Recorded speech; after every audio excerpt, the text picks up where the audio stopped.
Welcome to freshly in home. இன்றைக்கி என்ன அப்படின்னு பார்த்தீங்கன்னா ஒரு பர்த்டே vlog தாங்க நாங்கள் பார்க்க போகிறோம். ஸோ ஆமாம், ஹனியாவுக்கு என்னோட தங்கச்சி பொண்ணு ஹனியா பாப்பாவுக்கு இன்றைக்கி birthday party, first birthday party. So அதுக்கு தான் நாங்கள் 3 பேருமே ரெடி ஆகிருக்கோம். ஸோ இப்போ நாங்கள் அங்கே தான் போயிட்டுருக்கோம். ஸோ நாங்கள் ரெடி ஆகிட்டோம். சனா சாந்தினி ரெடி ஆகிட்டாங்க.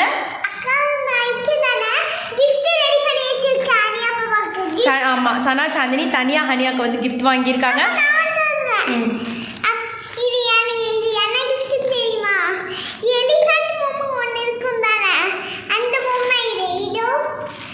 ஸோ அவங்க வந்து ஒரு எலிஃபென்ட் டால் வாங்கியிருக்காங்க ஹனியாக்காக. ஸோ நாங்கள் வந்து அங்கே தான் கிளம்பிட்டுருக்கோம். பயங்கரமாக வேர்க்குது.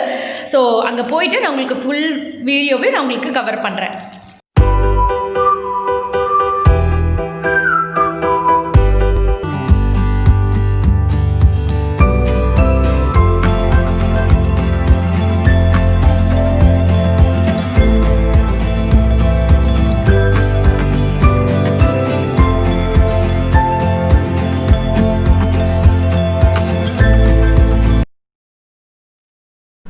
ஃப்ரெண்ட்ஸு, என் தங்கச்சி வீட்டு மாடியில் தான் வந்து பர்த்டே பார்ட்டியாக ஆர்கனைஸ் பண்ணியிருந்தாங்க.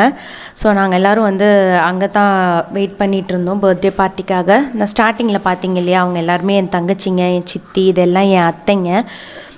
ஸோ என் தங்கச்சியோட ஹஸ்பண்ட் ரிலேஷனும் என்னோட ரிலேஷனும் தான் இங்கே எல்லாருமே இருந்தது. வேறு யாருமே வெளியாளுங்க யாருமே கிடையாது. ஸோ பாப்பாவை வச்சு ஃபோட்டோ ஷூட் எடுத்துகிட்டு இருந்தாங்க பர்த்டேக்காக.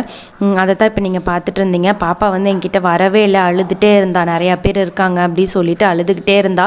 அவளை ஃபோட்டோக்கு போஸ் கொடுக்க வைக்கிறதுக்குள்ளே ஒரு வழி ஆயிடுச்சு. இப்போ ஹனியா பாப்பா கையில் இருக்கிற ஒரு டால் பார்த்திங்களா, அதுதான் வந்து சனா சாந்தினி வந்து பாப்பாக்காக கிஃப்ட் பண்ண டால். அது அவங்க 2 பேரும் வாங்கிட்டு வந்து கொடுத்தாங்க இல்லையா, அதுதான் ஹனியா பாப்பா இப்போ வாயில் வச்சு விளையாடிட்டு இருந்தா. அவளை ஃபோட்டோ எடுக்க வைக்கிறதுக்குள்ளேயே ஒரு வழி ஆயிடுச்சு. ஸோ எல்லாத்துக்குமே வாய்ஸ் ஓவர் கொடுத்தா நல்லா இருக்காது.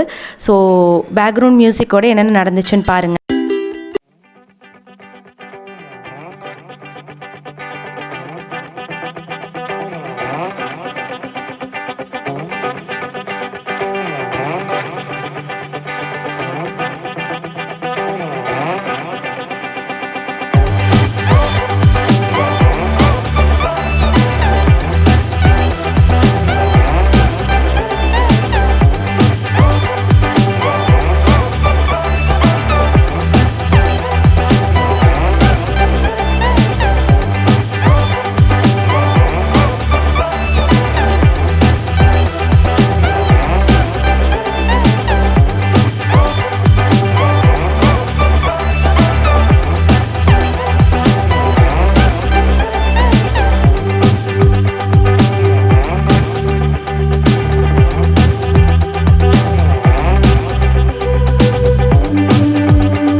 பார்த்திங்கன்னா சூப்பராக டின்னருக்கு ரெடி பண்ணியிருந்தாங்க. செம்மையாக சாப்பிட்டவங்க. பரோட்டா, சிக்கன் ஃப்ரை, சிக்கன் குழம்பு, இட்லி, ஊத்தப்பம், இப்படி நிறைய வெரைட்டி இருந்துச்சு. ஸோ சூப்பராக சாப்பிட்டுட்டு நல்லா என்ஜாய் பண்ணேன். என் தங்கச்சிங்களோட நல்லா சிரித்து பேசி ஜாலியாக சந்தோஷமாக இருந்தேன்.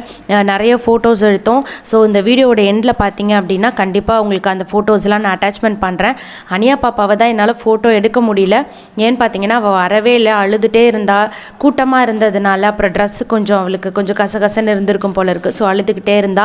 அதனால் அவள் வரவே இல்லை. அதனால் தனியாக அவளோட ஃபோட்டோஸ் எல்லாம் இன்க்ளூட் பண்ணியிருக்கேன். நான் வந்து சாந்தினிக்கு சாப்பாடு ஊட்டி விட்டுட்டு இருக்கும்போது என் தங்கச்சி தான் இந்த வீடியோ ஃபுல்லாகவுமே கவர் பண்ணியிருந்தா. ஸோ அவள் தான் ஓவராலாக கவர் பண்ணியிருந்தா.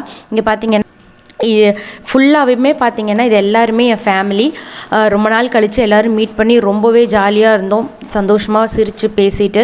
ஸோ என்னால் முடிஞ்ச வரைக்கும் இந்த பர்த்டே vlog நான் கவர் பண்ணியிருக்கேன். கண்டிப்பாக உங்களுக்கு பிடிச்சிருக்கும் அப்படின்னு நான் நினைக்கிறேன். ஸோ இதோட முடிச்சுட்டு இதோட எண்டில் பார்த்திங்கன்னா ஃபோட்டோஸ்லாம் அட்டாச்மெண்ட் பண்ணியிருப்பேன். ஸோ அதை எல்லாருமே பார்த்து என்ஜாய் பண்ணுங்கள். இந்த வீடியோ எப்படி இருந்துச்சுன்னு மறக்காமல் கமெண்ட் பண்ணுங்கள்.